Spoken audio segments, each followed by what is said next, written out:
Hello everybody, my name is Kenton Michael and welcome to Oak Hill Spotlight at Oak Hill Middle High School, where we interview students and staff to figure more about what's going on at our school. Today I'm here with our principals, Mrs. Crabtree and Mr. Donnelly. How are you doing today? Doing great. Well, thank you. So, can you explain to us what is the Oak Hill Spotlight? Yes, I think it's an opportunity for us to share and showcase and celebrate the good things that are happening here in our school with our students and among our staff across the board, including academics, athletics, sports clubs, extracurriculars. We're excited to get to share with everybody. Yeah, we get an opportunity every day to see the kids, good and bad. So we get to watch them grow up. The community doesn't get to see that. We want to share that. A lot of positive things take place. We got some outstanding kids, and we think you'll enjoy it. It'll be a chance for you guys to see what we get to see every day. I think it's a great idea. Now, where do you see the Oak Hill Spotlight going in the future? I think monthly touch points as far as, getting students involved, getting staff members involved, and, really shining a light on the things that are happening here. Yeah, sports, academics, we got things that people probably aren't aware of that we do here every day.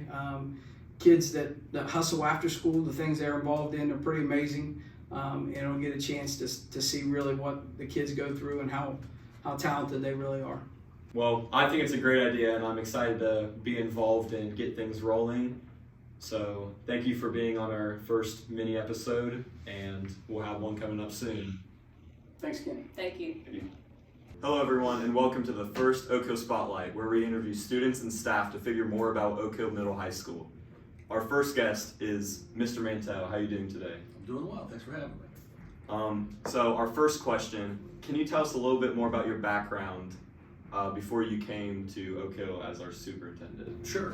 So just like any other administrator, I spent a lot of time in the classroom. So I taught for 12 years. I worked in an educational service center, actually the same one where your dad works. I did that for a couple of years, and this is my 10th year as an administrator, second as a superintendent. Worked in a few different school districts, worked in county government for a couple of years. So a lot of different experiences, but very glad to be here. That's great. So what have you learned about our community or school over the last year and a half?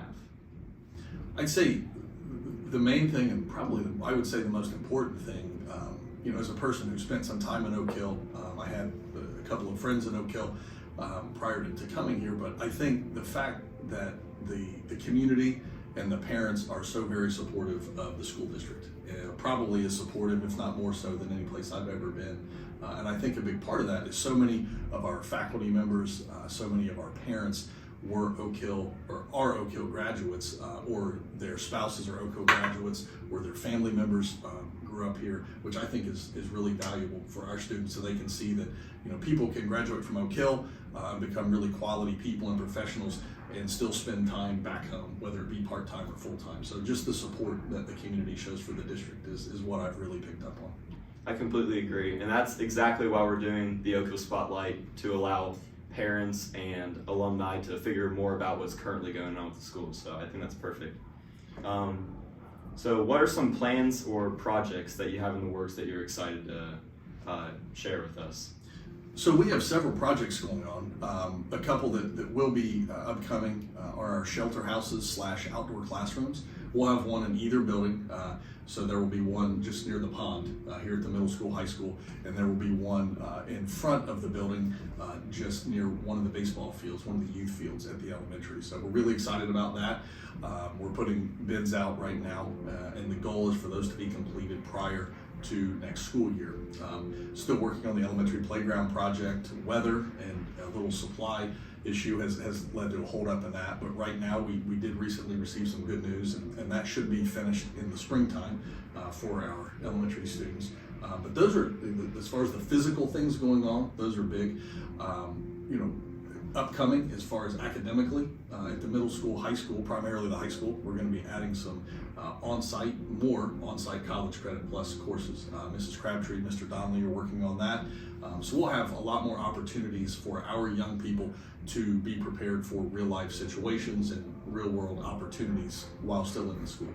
That's great to hear from a student perspective, and I know parents at home are probably excited to hear about new opportunities and new progress on upcoming projects. So thank you for sharing that. Absolutely. So a little fun question, would you rather never lose a sports game or never lose an argument?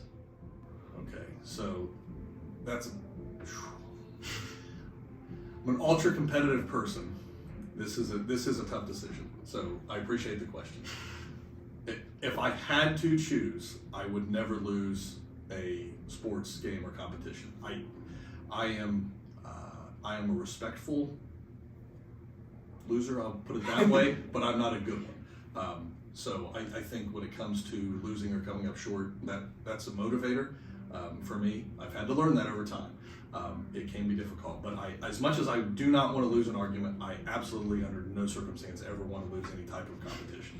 I completely agree. As much as I enjoy winning arguments, there's not a worse feeling than talking a little bit of smack, going into a sports competition and coming out either just short or completely getting annihilated. So I would agree with you in never losing a sports game. And if you look at it in the big picture, you go pro in a sport, anything like that, or just beat your friends in a friendly competition.